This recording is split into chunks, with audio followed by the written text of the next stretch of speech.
What's up guys, Mickle here, and we just got some brand new information from a high up member of Ripple that the Ripple SEC case could be ending a lot sooner than many people expect. We have been hearing about the March end date from many people in the XRP community, including James K. Filan and Jeremy Hogan, but we just got a member of Ripple actually confirming this month as a very probable end date for this case. In this video, I want to talk about why this case could end in March, because there's actually a very significant detail that not a lot of people are paying attention to that I want to go over in this video. Towards the end of the video, I also want to talk about Ripple and central banks. We just got a massive update from Brad Garlinghouse on Ripple's efforts to dominate the central bank digital currency industry. In this video, we're going to talk about that, so make sure to stick around for this whole thing. Like always, your support means so much to this channel. If you want to see more videos just like this, make sure to hit the like and subscribe button down below and turn on bell notifications. These three simple things are going to go such a long way in helping this channel grow, and it really does mean so much to me. If you guys ever need a good place to buy some XRP or the Flare token, make sure to check out my favorite exchange, Uphold, down in the description of this video. With that said though, let's jump right into it right after a quick word from the sponsor of this video.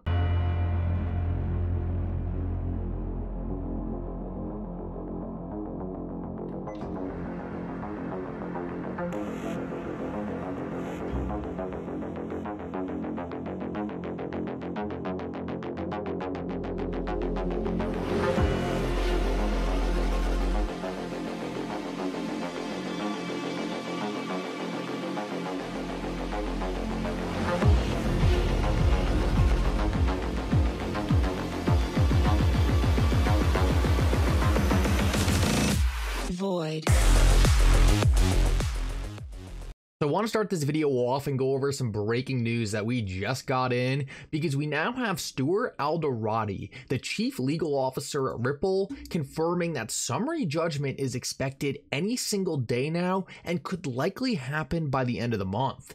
Now, this is now the second person, well, the first person inside Ripple, but the first major player following this case to confirm that summary judgment is expected in March. Now, I know what many people are thinking when they hear that. Is this just some random day people are throwing around? What about March is making summary judgment so probable?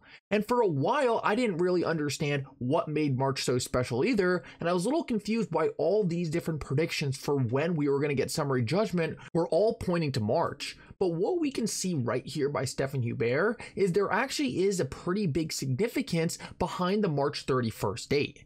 Essentially, the way courts work is judges have a certain amount of time to make rulings on cases before they're put on essentially a late list. Now, honestly, I don't know much about the late list itself, but I do remember this late list being used to predict when Judge Torres would make a decision in the past.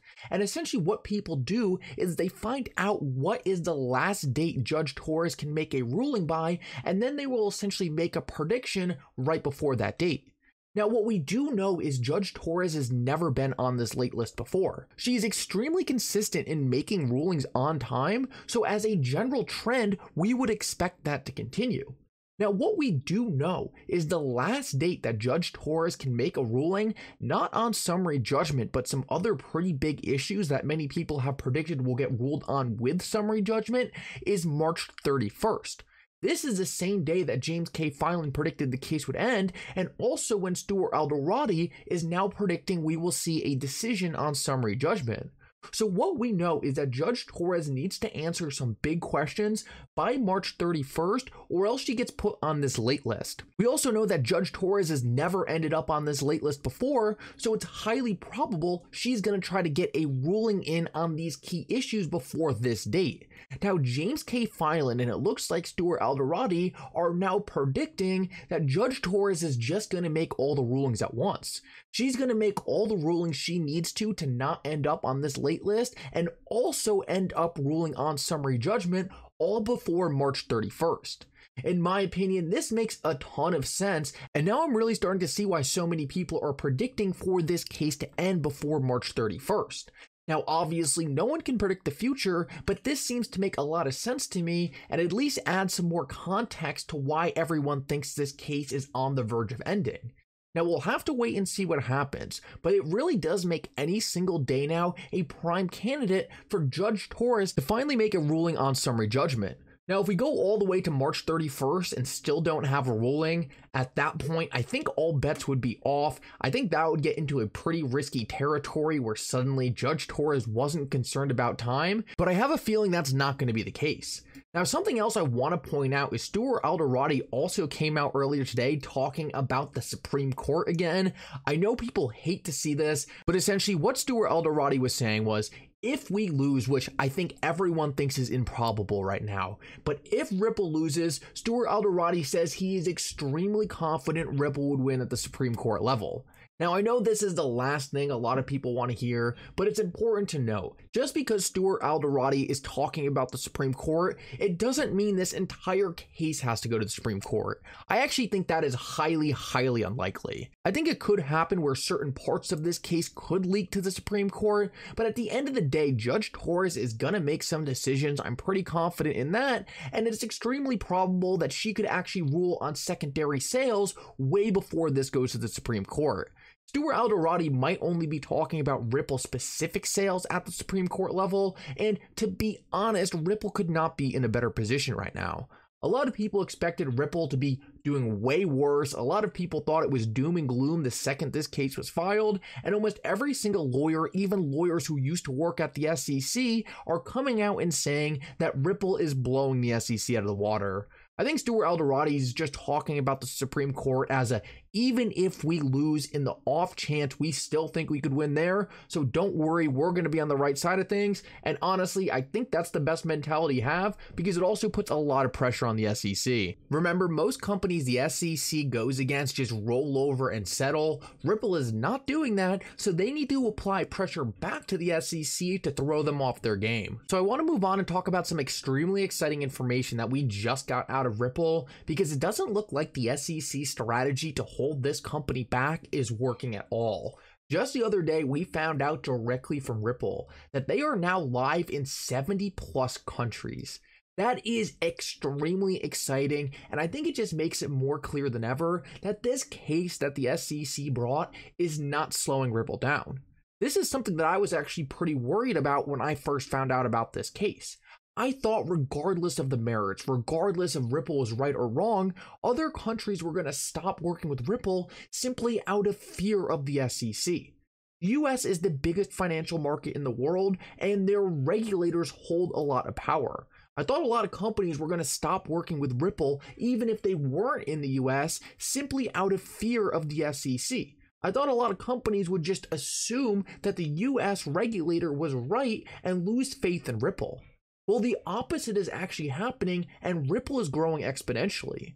Alongside this news, we also found out that Ripple is now working with 20 plus central banks. Show me one other cryptocurrency project that is working with 20 plus central banks. I don't even know another cryptocurrency project that's working with more than one. This is extremely exciting news, and it shows that a lot of what's happening with the SEC right now simply doesn't matter to these big players. These big players are using Ripple and XRP because it is fundamentally better technology than what we have in the world right now. This is the most bullish thing we can see, and I say this all the time. Regardless of what happens with regulation, that's uncontrollable, we need to know that Ripple has a good product. We need to know that XRP is a good solution for these cross-border payments. We need to know that the XRP ledger is a good solution to perform these high-level business transactions on. And what we're seeing is that this technology is so good and so efficient that all these different companies, all these different central banks, all these different governments are willing to put a middle finger to the SEC's face just to not stop working with Ripple. This is absolutely extremely bullish for our thesis and just further proves that we really are dealing with a world-class company right here. And I think it's extremely important to point out, a lot of people have been hyper-focused on the negative aspects of this case, but as soon as this case is over, XRP is going to be the first digital asset with certain clarity trading in the United States, and that is going to be a status that no other cryptocurrency has. This is going to be massively bullish because suddenly all the financial institutions, all the government agencies, all the central banks who wanted to work with XRP, who were scared to work with it because of its uncertain status, are now going to have the clarity they need to work with it. This is something not a single other cryptocurrency is going to have, and that's where on a dime, this case turns into a bullish event. Suddenly, this case is not going to be holding Ripple back, but instead propelling it into the next generation of the cryptocurrency industry. We are going to be finally working in the regulated cryptocurrency industry, and that is a status, and that's going to be a place that only XRP can operate.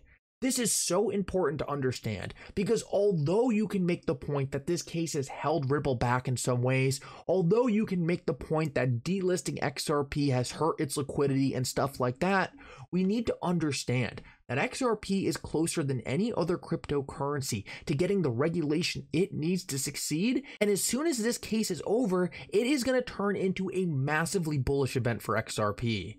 XRP is going to be the only cryptocurrency on the market that regulated institutions can comfortably work with, and that's an event that I think a lot of people are underappreciating.